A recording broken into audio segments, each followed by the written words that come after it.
Hello friends, कहिए कैसे हैं आप।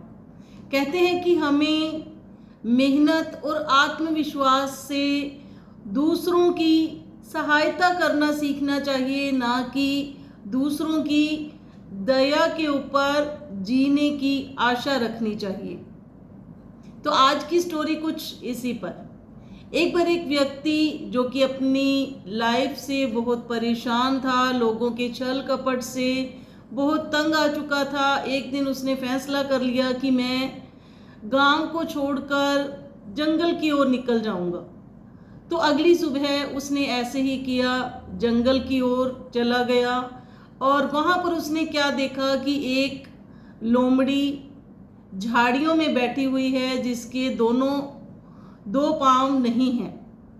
तो वो मन ही मन सोचता है कि भगवान ने इसकी भी तो किसी न किसी तरह सहायता करी होगी, या इसका भी खाने का जुगाड़ भगवान किसी न किसी तरह से करता ही होगा, तो मेरा भी भगवान ही करेगा।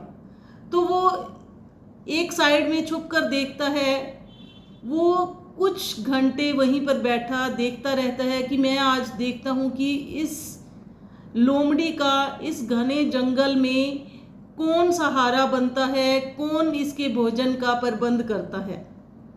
तो वो देखता है कि कुछ देर बाद एक शेर वहां पर आता है, जिसके मुंह के अंदर शिकार होता है, हिरन होता है।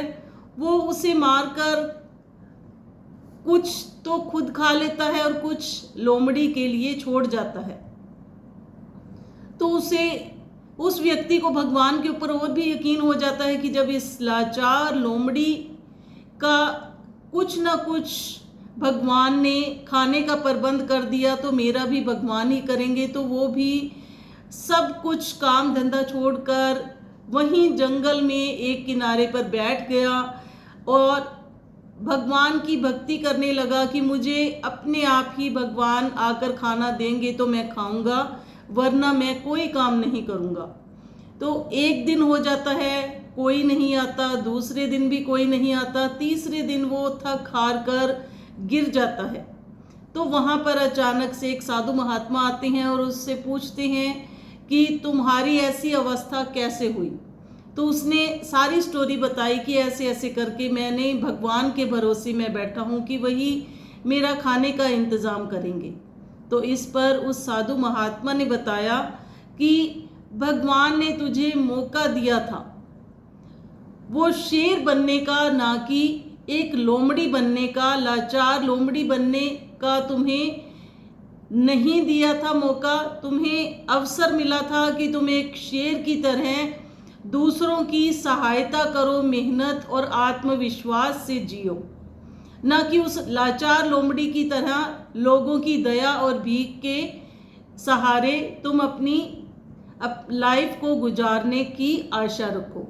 तो अब उस व्यक्ति की समझ में आ चुका था कि मेरे हाथ पैर सब कुछ सही सलामत है, तो मुझे लोगों का सहारा बनना चाहिए, ना कि लोगों की दया और भीख के सहारे खुद को आशा के ऊपर टिकाना चाहिए। तो ये छोटी सी स्टोरी हमें बहुत बड़ी शिक्षा देती है कि हमें लोगों की दया के सहारे नहीं बैठना चाहिए, बल्कि लोगों की हमें अपनी मेहनत और आत्मविश्वास से उनकी हेल्प करनी चाहिए, उनकी जिस तरह भी हो सके मदद करनी चाहिए। तो अगर आपको हमारी ये वीडियो अच्छी लगी हो तो इसे लाइक करें, कमेंट करें और शेयर करना ना भूलिए।